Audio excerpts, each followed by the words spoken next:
Thank you, Mr. Speaker. I rise today to speak to Bill C-14, the Fall Economic Statement. I miss being in the House of Commons for these speeches, but it's an honor and privilege to speak in the riding of Nanaimo, Ladysmith, in the traditional unceded territory of the Nanaimo, Snaw-Naw-As, Stz'uminus, and Lyackson First Nations. In this House, I represent the constituents of Nanaimo, Ladysmith, but I also feel a responsibility to speak for the 1.1 million voters who voted Green in 2019. If you do the math and average the number of votes by the number of MPs elected, I represent 387,000 Green voters. By comparison, the Liberal Party received 5 times more votes than the Green Party, but elected 50 times more MPs, averaging 38,000 votes per MP. This is not a true representation of the democratic will of Canadians. Mr. Speaker, the Fall Economic Statement contains a long list of much-needed spending to help Canadians get through the COVID-19 pandemic. The Green Party welcomes many of the initiatives that are listed in the Fall Economic Statement.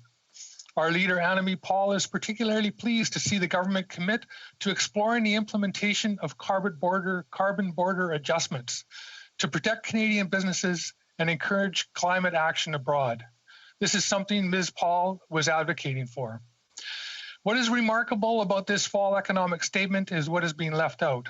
This was an opportunity to implement much-needed reforms and improvements to our social welfare and healthcare systems.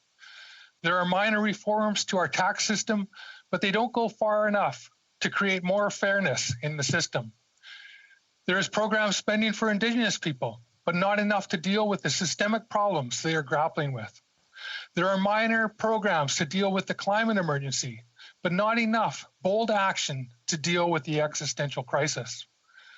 I know that members of the Conservative Party, the official opposition, have been cuddling up with conspiracy theorists with their questions and speeches referencing the World Economic Forum's Great Reset.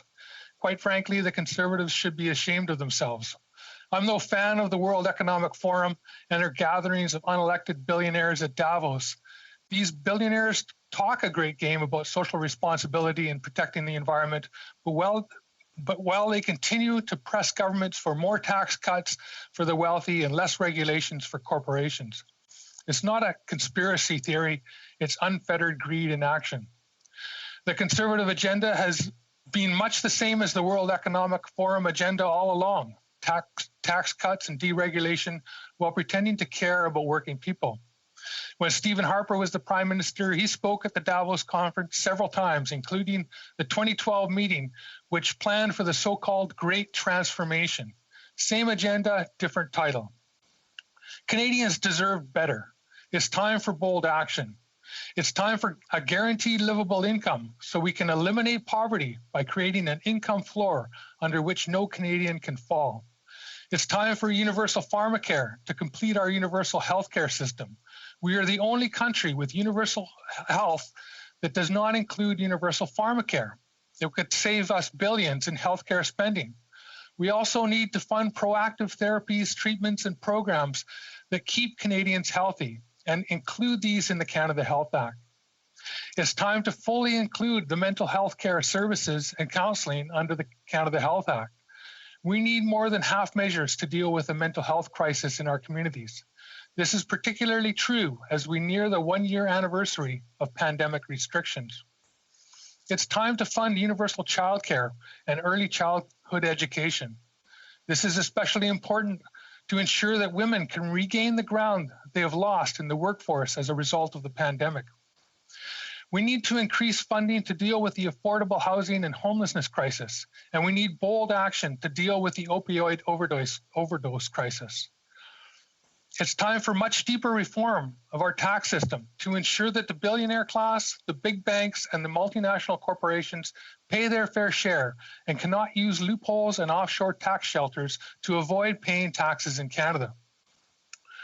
We encourage the government to roll out and expand programs such as the Canadian Emergency Wage Subsidy to ensure that workers and companies could survive the economic lockdown. But we were also very clear that government emergency support should not be used by companies to pay CEO bonuses or shareholder dividends, as has happened in the past. The government did not include these conditions as part of the relief programs, and this has led to abuse and to corporate welfare. A recent report found that billions in wage subsidies was paid to 68 companies, which turned around and paid more than $5 billion in dividends at the same time. For example, Imperial Oil received $120 million in wage subsidies and paid out $324 million in dividends during the same period. The big telecom companies took in almost $250 million from wage subsidies, and Bell Canada received $122 million despite having $5.2 billion in available liquidity. For-profit companies running long-term care homes for seniors have also used government COVID emergency tax dollars to line the pockets of CEOs and shareholders while the death toll in their facilities continued to climb. The Green Party is happy with some of the environmental initiatives, but they are clearly not enough to deal with the crash in biodiversity or the climate crisis we face. There's been a lot of talk about the government initiative to plant 2 billion trees as part of the Canada Climate Action Plan. This sounds great, but I would like to point out a few flaws in this idea. A 500-year-old tree sequesters far more carbon in a year than an acre of seedlings can. If the government is serious about using trees as a carbon sink, they should fund an immediate halt to the destruction of old-growth forests, especially in BC and on Vancouver Island, where only 1% of the big tree old-growth forests outside of parks remain standing. The BC government talks about preservation, but continues to allow old-growth forests to be cut down.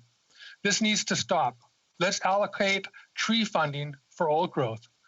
The other trees we need to protect and preserve are in the boreal forest. The boreal forest is Canada's equivalent to the Amazon and provides enormous ecological benefit to the planet.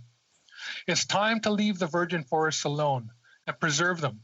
There are plenty of places in Canada where second, third, and fourth growth forests can be used for timber supply. But forest companies must be required to replant trees after they have harvested both on Crown or on private forest lands. It's the cost of doing business and should not be subsidized. The Green Party welcomes spending on consumer initiatives addressing the climate crisis, including funding for home energy retrofits and zero-emission vehicle infrastructure. But the climate crisis demands more than consumer initiatives.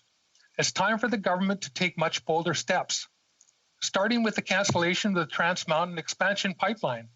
Experts have stated that this project is not financially viable and is predicted to become a stranded asset. It will not help finance climate change initiatives. Fossil fuels will continue to be used in the foreseeable future, but in dwindling amounts. We need to end all subsidies to the oil and gas industry. The truth is that if we don't take bold action to address the climate crisis, the spending needed to deal with mitigation and the disasters resulting from climate change will make what we are spending on COVID-19 look like chump change. Canada is a climate laggard. Canadian governments have committed to 9 international agreements and produced 0 plans to meet the agreed targets. 8 provinces and 3 territories representing 85% of the Canadian population met the Copenhagen target in 2020.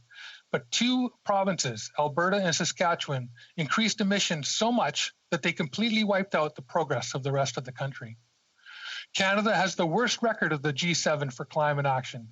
The UK, the country with the best record, has reduced their greenhouse gas emissions by 41% from 1990 levels, while shamefully Canada has increased emissions by 21%. In order for Canada to catch up with the rest of the wealthy countries, we need to set new targets to reduce emissions by 60% by 2030. The average Canadian consumer could take their emissions to 0, and it wouldn't mean a thing as long as we allow the oil and gas industry to continue to pollute our atmosphere with climate-killing gases. The government shouldn't let the conspiracy-promoting MPs continue to intimidate them from taking real action. Be bold. That's what our children and grandchildren expect from you. In closing, Mr. Speaker, Bill C-14 contains some much-needed spending and actions. In our view, it needs to be much bolder. The Green Party will support this bill, and we will continue to press the government to take bold actions. Thank you.